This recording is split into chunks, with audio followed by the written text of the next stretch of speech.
دلدار پاکستان کی pod cost میں شہزادی کا پیار بھرا آداب سلسلہ شروع کیا تھا۔ آج بھی اس کو آگے بڑھاتے ہیں۔ بات چیت قائد اعظم کی زندگی اور ان کی جدوجہد پاکستان بنانے کے لیے، جس کتاب سے ہم یہ معلومات لے رہے ہیں اسے لکھا ہے حمید اللہ شاہ ہاشمی نے، اور اس کا ٹائٹل ہے آبائے قوم۔ آگے ہم چلتے ہیں انتخابات کی طرف۔ 1935 کے قانون کی منظوری کے بعد برِ صغیر کی تمام سیاسی جماعتوں نے انتخاب کی تیاری شروع کر دی۔ مسلمانوں کی کئی جماعتیں مثلاً جمعیت العلماء ہند، احرار، اتحاد ملت، شیعہ کانفرنس، مومن کانفرنس، سرخ پوش، یونینسٹ، پرچک پرچہ، خاکسار وغیرہ موجود تھیں، لیکن ان سب کی حیثیت علاقائی تھی۔ محمد علی جناح نے ان جماعتوں کا تعاون حاصل کرنے کی کوشش کی۔ شروع میں احرار، اتحاد ملت، جمعیت العلماء، پرچک پرچہ وغیرہ نے انتخاب میں مسلم لیگ کا ساتھ دینے کی حامی بھری،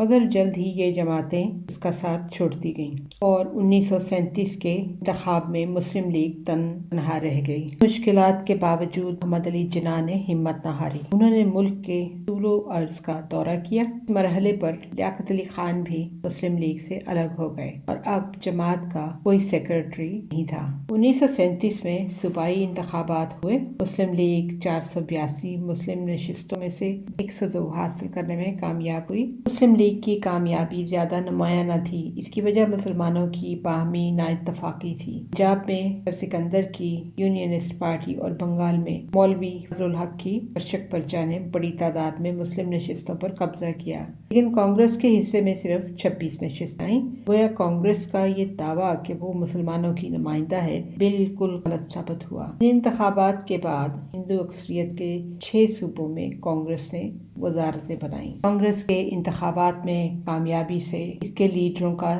دماغی توازن بگڑ گیا۔ یہ تو کوئی حیرانگی کی بات نہیں۔ کلکتہ کے ایک جلسہ میں پنڈت جواہر لال نہرو نے یہاں تک اعلان کیا کہ آج ہندوستان میں صرف 2 ہی زبردست قوتیں برسر بیکار ہیں، ایک کانگریس اور دوسری طاقت انگریز۔ لیکن جناح نے کہا نہیں، یہاں ایک تیسری طاقت بھی موجود ہے، اور وہ طاقت ہے مسلم قوم، جسے نظر انداز نہیں کیا جا سکتا۔ وہ کانگریس کے حاشیہ بردار بننے کے لیے تیار نہیں ہے۔ جناح نے کانگریس کو پیشکش کی کہ مسلمان برابر کے شریک کی حیثیت سے ہندوستان کی بہتری کے لیے کام کرنے کو تیار ہے، لیکن فتح کے نشے میں چور کانگریسی لیڈروں نے ان کی یہ پیشکش ٹھکرا دی۔ محمد علی جناح نے کانگریس سے درخواست کی کہ وہ مسلم لیگ کے ساتھ مل کر تمام صوبوں میں حکومتیں بنائیں۔ ان کا خیال تھا کہ اس طرح ہندو مسلم اتحاد کی راہ ہموار ہو سکے گی، مگر کانگریس نے ان کی پرواہ نہ کی اور اعلان کیا کہ وزیر بننے کے خواہش مند مسلمان اپنی پارٹی سے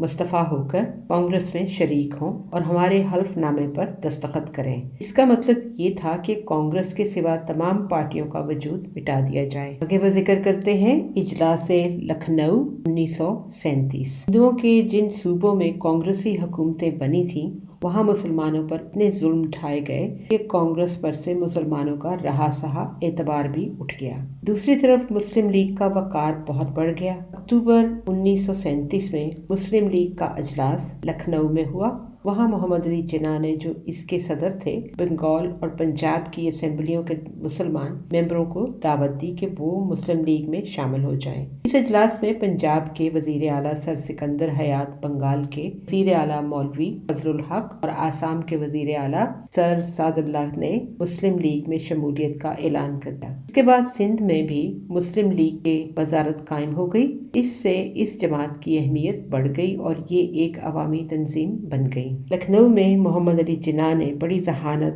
بردباری، دلیری اور سیاسی بصیرت کا مظاہرہ کیا۔ مسلمانوں نے آپ کو قائد اعظم کا خطاب دیا، جس کا مطلب ہے ایک عظیم رہنما۔ ایک شخص نے اس خطاب کو سراہا۔ اس وقت سے آج تک یہی خطاب مسلمانوں کی ہر ایک اجتماع میں گونجتا چلا آ رہا ہے۔ اس سلسلے کو آج یہیں روکتے ہیں۔ اگلی پوڈ کاسٹ میں جن مظالم کی بات کی تھی وہاں سے شروع کریں گے 1937 سے۔ آخر میں ایک علامہ اقبال کا شعر: نگہ بلند سخن دل نواز جاں پرسوز، یہی ہے رخت سفر میر کارواں کے لیے۔ ہمارا ای میل ایڈریس ہے dildarpakistan@hotmail.com۔ Until next time, take care, God bless, اللہ حافظ۔